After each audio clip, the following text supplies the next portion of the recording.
Cirebon, Bu ya. Assalamualaikum warahmatullahi wabarakatuh. Assalamualaikum. Allahumma sholli ala sayyidina Muhammad. Assalamualaikum. Allahumma sholli ala sahbi. Pertanyaannya panjang, Bu ya. Kita ringkas aja. Ini ada seorang wanita yang ya subhanallah tinggal sering digoda oleh kaum ikhwan, Bu ya. Dan juga dia tuh semenjak ditinggal oleh ibunya, dia merasa nggak punya pelindung gitu, Bu ya, dikarenakan keluarganya ini adalah keluarga yang memang tidak mengerti agama. Dia pengen hijrah tapi nggak punya kuasa, dan dia pengen menikah, Bu ya, tapi terhalang dikarenakan dia punya saudara 2 orang yang belum menikah gitu ya, sehingga akhirnya bapaknya tidak memberikan izin, dan juga bapaknya juga pun memberikan syarat jika memang nanti si anak ini mau menikah, maka dia harus melunasi hutang bapaknya dulu, Bu ya. Karena kebetulan si anak perempuan ini sudah bisa membayar hutang bapaknya separuh, cuma masih separuh lagi yang belum beres, sehingga bapaknya nggak mengizinkan nikah kecuali hutangnya diberesin dulu. Dan artinya dia merasa berat sekali. Satu sisi dia sudah punya ada keinginan kuat untuk menikah dikarenakan khawatir dengan godaan-godaan, karena nih perempuan karena nggak pernah keluar rumah dan sebagainya, karena memang nggak banyak komunikasi, tapi begitu kadang keluar banyak godaan, Bu ya, dari kaum ikhwan, sehingga minta nasihatnya gimana supaya dia nggak terjerumus dengan perzinahan dan bisa istiqomah dalam menuju ridha Allah, Bu ya. Baik, insyaallah. Untuk masuk dalam wilayah zina tidak gampang.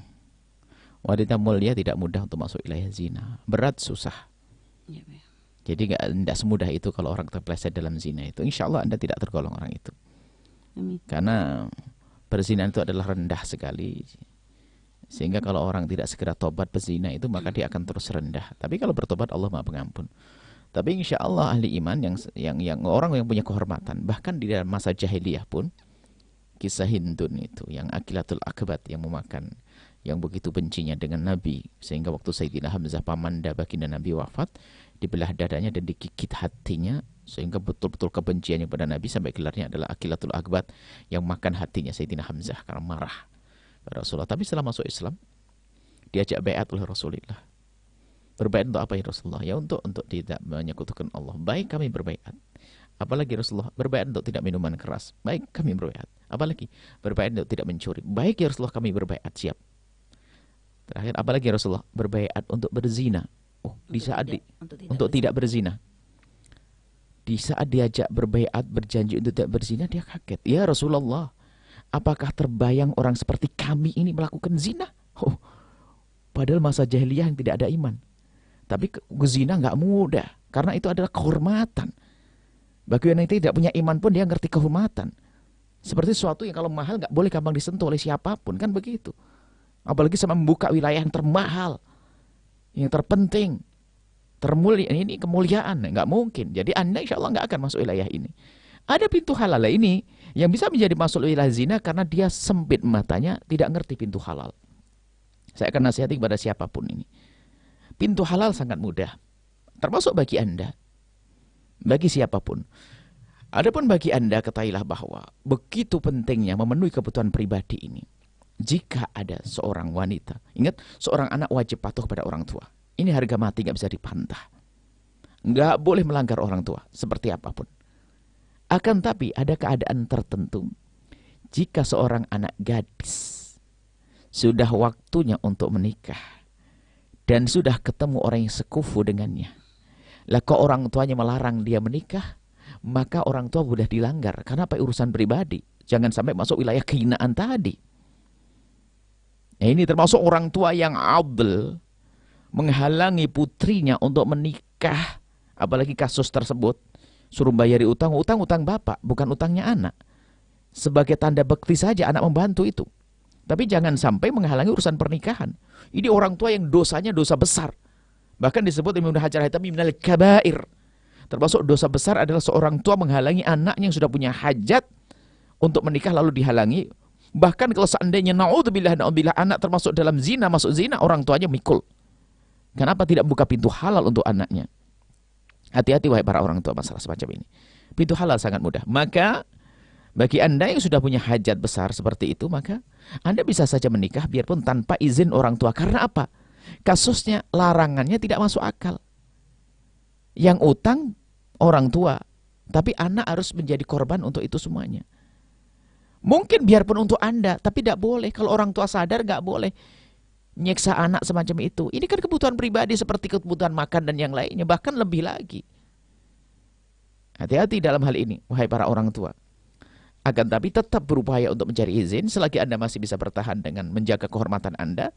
Ya bertahanlah, bisa membantu bayar orang Allah utang, alhamdulillah luar biasa Anda bisa berbakti pada orang tua. Cuman kalau pilihannya adalah khawatir Anda masuk wilayah zina, Anda menikah. Dengan cara Anda izin keluar untuk bekerja atau bagaimana, saya ajari dengan cara yang baik, tapi berjanji hasilnya adalah untuk berbakti pada orang tua.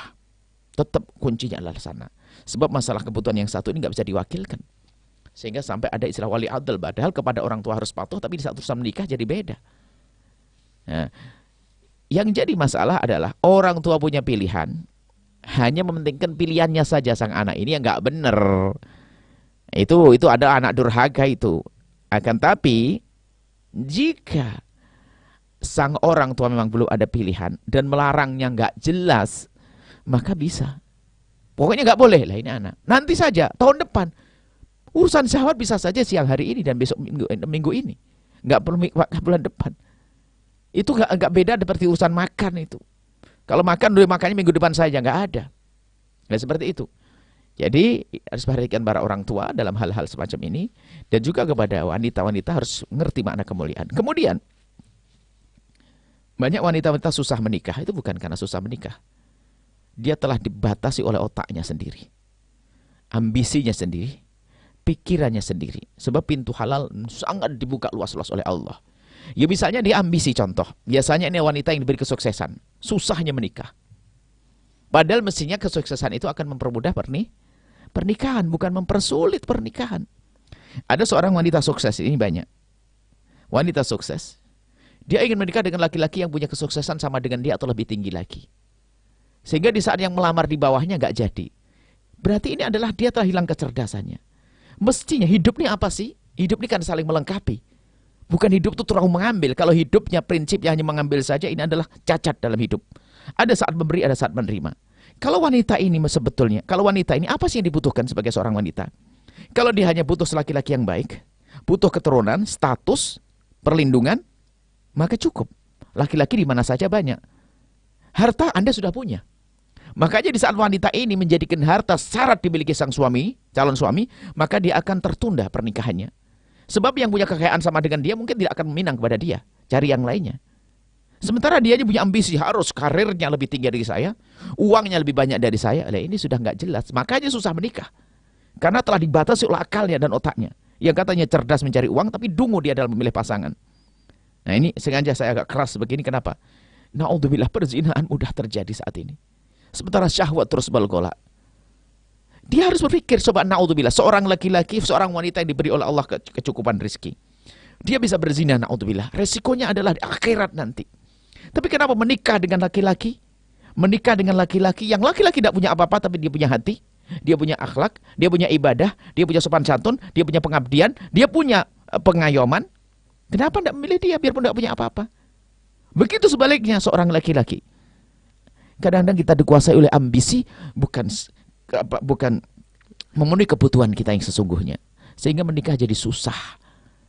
Permudahlah urusan pernikahan. Sampai suatu ketika ada orang menikah itu pakai syarat. Kita dengar seorang ibu berkata kepada anaknya, kalau kamu nikah nanti harus suamimu begini. Kalau kamu nggak bisa jadi dokter, yang penting suamimu jadi dokter. Kalau kamu nggak bisa jadi insinyur, pokoknya suamimu harus jadi insinyur.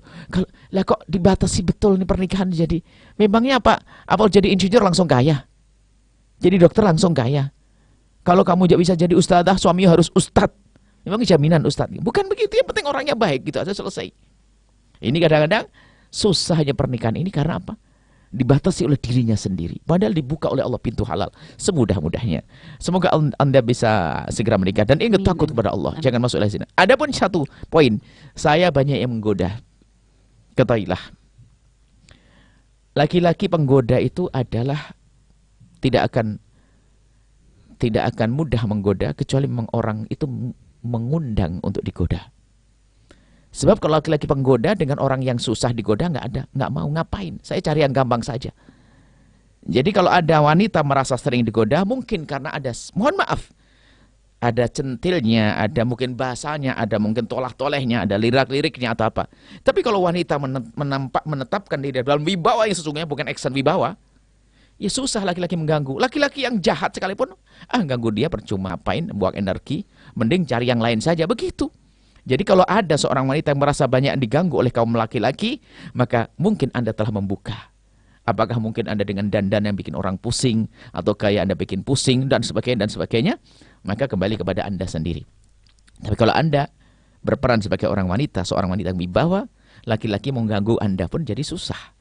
Bahkan sudah belum mengganggu, sudah putus asa. Karena apa? Anda punya kewibawaan, Anda punya kehormatan, Anda punya kemuliaan. Wallahu a'lam bishawab.